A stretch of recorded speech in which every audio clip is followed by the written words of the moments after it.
एक अमर तलवार जो कभी महान साधक की थी, भिखारी की दुकान पर सस्ते में बिक रही थी। मैंने उसे आधे स्टोन में ले लिया। भिखारी मुझ पर हंस रहा था, सोचकर कि मैं बेवकूफ बन गया हूँ। तलवार इतनी जंग लगी थी कि कुंडी जैसी लग रही थी। कोई भी उसे जमीन से उठाता तक नहीं। लेकिन उस आदमी को यह नहीं पता था कि मेरे पास एक पुनर्स्थापन प्रणाली है। यह सिस्टम रोज एक चीज बहाल करता था और स्पिरिट एसेंस नामक ऊर्जा से चलता था, जिसे मुझ जैसे पौधा साधक प्रकृति से पाते हैं। टूटी फूटी हथियार, बिगड़े हुए मंत्र, मुरझाते हुए आत्मा पौधे, कोई फर्क नहीं पड़ता था। अगर मेरे पास पर्याप्त स्पिरिट एसेंस होता तो मैं कुछ भी ठीक कर सकता था। समस्या ये थी कि मैं पूरी तरह कंगाल था। मैं अपनी स्पिरिट फील्ड का किराया तक नहीं चुका सकता था। मैंने दांत भींच लिए और अपनी बचाई हुई सारी 5 स्पिरिट एसेंस पॉइंट्स एक जर्जर गनलिन तकनीक की प्रति में डाल दी। उस रात बाद में मैं मुश्किल से अपने घर के दरवाजे तक पहुंचा ही था कि किसी ने पागलों की तरह उस पर जोर जोर से पीटना शुरू कर दिया। ए कमीने, अंदर मर गया क्या? बाहर निकल जल्दी। वो था झाओ हू, पूरे जिले का सबसे कुख्यात गुंडा। वो अपनी मध्य स्तर की साधना का रौब झाड़ता था, जैसे सब उसका हो। माफ करना भाई हूं, मैं सो रहा था, तुम्हारी आवाज नहीं सुनी। मैंने चेहरे पर डर का दिखावा किया। उसका चेहरा और भी सख्त हो गया। बहाने मत बना, पिछले महीने का किराया अभी दे या अपना सामान समेट और निकल जा। मैंने जल्दी से 2 स्पिरिट स्टोन निकाल ली। लो लो, ये पिछले महीने का है। उसने उन्हें गिना, लेकिन उसका चेहरा अब भी खट्टा ही था। मैंने उसे एक और स्टोन चुपके से दे दिया। पहला किराया था, ये तुम्हारे लिए थोड़ा एक्स्ट्रा है। आखिरकार उसका रवैया थोड़ा नरम पड़ा। समझदार लड़का है, ऐसे ही रहना। साल के अंत में तुझे कुछ दिन और दे दूंगा। फिर वह अकड़ते हुए सीधे बगल वाले कमरे में चला गया। बगल में एक चुलबुली औरत रहती थी, जिसका नाम सुमई था। ज्यादा देर नहीं लगी कि दीवार के उस पार से कुछ बेहद संदिग्ध आवाजें आने लगीं। घिन आती है, मैंने धीरे से बड़बड़ाया।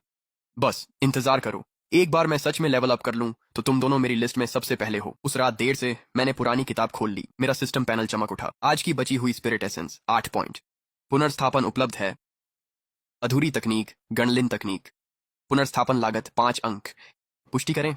मैंने बिना सोचे समझे पुष्टि पर क्लिक कर दिया। पैनल पर बिखरा हुआ पाठ एक पहेली की तरह खुद ब खुद जुड़ने लगा। कुछ ही मिनटों बाद एक पूरी साधना की चित्र योजना सीधे मेरे दिमाग में विस्फोटित हो गई। गणलिन तकनीक पुनर्स्थापित हो गई। स्तर निम्न श्रेणी। तत्व लकड़ी।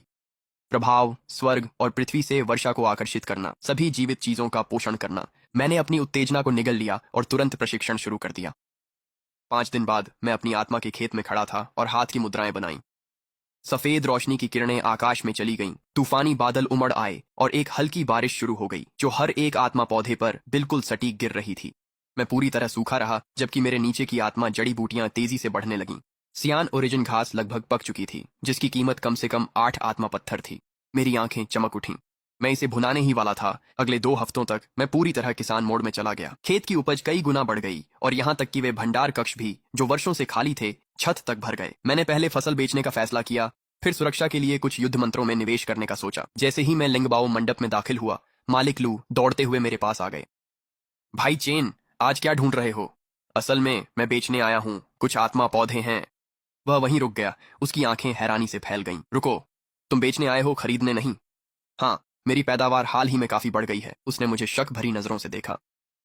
हम सिर्फ थोक में खरीदते हैं, कम से कम 20 पौधे चाहिए। मैंने 100 से ज्यादा सियान ओरिजिन घास की डंडियां काउंटर पर डाल दी। इतना काफी है तुम्हारे लिए? जरूरत से ज्यादा है। वह अपने चेहरे पर हैरानी छुपा नहीं सका। सिर्फ उस सौदे से मुझे 30 से ज्यादा आत्मा पत्थर मिल गए। मैंने बाकी 200 पौधों को कुछ और दुकानों में बांट दिया और सब बेच डाले। पत्थर हाथ में आते ही मैंने गैंग मेटल स्वॉर्ड आर्ट की एक पूरी तरह से खराब प्रति और एक टूटा फूटा जादुई औजार खरीदा। फिर घर भागा और दरवाजे बंद कर लिए। मैंने अपना पैनल खोला। आत्मासार शेष 16 अंक। पुनर्स्थापन उपलब्ध है। क्षतिग्रस्त गैंग मेटल स्वॉर्ड आर्ट 9 अंक।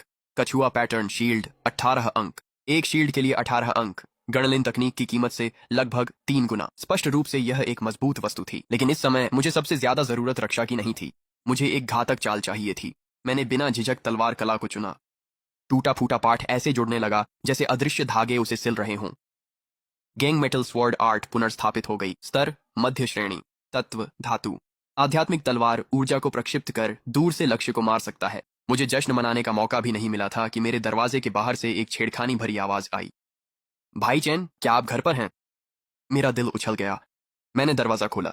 वह सुमेई थी, हरे रंग की पोशाक में, ऐसी आंखें जो किसी को भी अपनी ओर खींच लें। सुमेई, तुम्हें क्या चाहिए? तुम्हारे खेत के पौधे बहुत शानदार लग रहे हैं, क्या तुम मुझे कुछ छूट पर बेच सकते हो? उसकी आवाज बेहद मुलायम थी और वह और करीब आ गई। मुझे पहले से ही उसके और जाओहू के बारे में पता था। मैं उस झंझट में पड़ने का इच्छुक नहीं था। मैं तुम्हें बस 6 दे देता हूँ, ले लो। लेकिन उसने वही मुस्कान के साथ देखा। भाई चेन, मैंने सुना है कि तुमने आज बाजार में सैकड़ों आत्मिक पौधे बेचे। तुम तो कमाल हो, जानते हो। तुम मेरा पीछा कर रही थी। मेरी आवाज ठंडी हो गई। मैं इसे ऐसा नहीं कहूंगी, उसने अपने होंठ चाटते हुए कहा और भी करीब आ गई। मैं तो बस तुम्हारी प्रशंसा करती हूँ। मैं तुम्हारा ख्याल रखना चाहती हूँ। साधना कठिन है, सब कुछ अकेले क्यों उठाओ। उसकी सांसें सीधी मेरे चेहरे पर थीं। मैं आज व्यस्त हूँ, शायद कभी और। मैंने 6 जड़ी बूटियां उसके हाथ में थमा दी और बात वहीं खत्म कर दी। वह मुंह फुलाए चली गई, जाते जाते एक बार फिर अपने कंधे के ऊपर से होंठ चाटे, फिर इठलाती हुई चली गई। लेकिन जब वह बाहर सड़क के मोड़ पर पहुंची तो एकदम रुक गई। बाईं रास्ता झाओ हू के घर जाता था, दायां रास्ता उसके अपने घर की ओर था। वह बड़बड़ाई, एक मामूली पौधा साधक 2 हफ्तों में सैकड़ों पौधे उगा रहा है। जरूर वह कोई बड़ा राज छुपा रहा है, लेकिन ऐसी दुनिया में सबसे पहले तो जिंदा रहना है। वह मुड़ी और सीधे झाओ हू के घर की ओर चल पड़ी। उसे यह पता नहीं था कि मैंने अपने दरवाजे के ठीक बाहर एक चेतावनी जन स्थापित कर दी थी, जिसे मैंने कुछ दिन पहले एक फटे पुराने जन पुस्तक से फिर से तैयार किया था। जैसे ही वह जन के पास से गुजरी, मेरे हाथ में पकड़ा जेड ताबीज हल्का सा कांप उठा। मैंने धीरे से एक लंबी सांस छोड़ी। उसने अपना फैसला कर लिया था। कुछ ही पलों बाद मैंने काले कपड़े पहने और चुपचाप उसका पीछा किया। जब सुमई एक सुनसान गली में पहुंची, अंधेरे से अचानक गेंग धातु की तलवार ऊर्जा का विस्फोट हुआ और वह